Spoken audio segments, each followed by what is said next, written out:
প্রিয় দর্শক, কীভাবে আপনারা ফেসবুক অ্যাপস অটো আপডেট হওয়া বন্ধ করবেন অথবা চালু করবেন? তো এই কাজটা করার জন্য আমাদেরকে যাইতে হবে প্রথমে ফেসবুক থেকে আমাদেরকে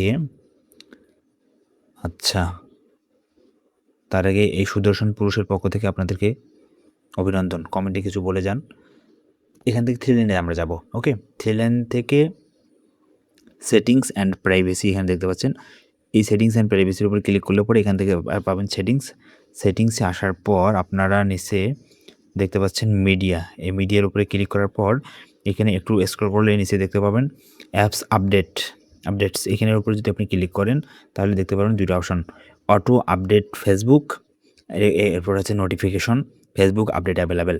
অর্থাৎ প্রথমটার কাজ হচ্ছে যে অটো, এটা যদি আপনি চালু রাখেন তাহলে ফেসবুক অ্যাপসটি আপনার ফোনে অটোমেটিক আপডেট হবে। যদি এর কোনো আপডেট ভার্সন আসে তাহলে সেটা অটোমেটিক আপডেট হবে। আপনি যদি এটা অন করে রাখেন তাহলে সেটা অটোমেটিক আপডেট হবে, আর যদি এটা অফ রাখেন তাহলে সেটা আপডেট হবে না।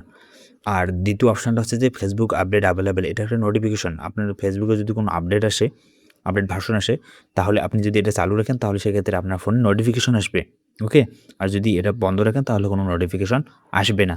এইভাবেই আপনারা ফেসবুকের অটো আপডেট বন্ধ রাখতে পারেন, অ্যাপস অটো আপডেট বন্ধ রাখতে পারেন অথবা চালু রাখতে পারেন।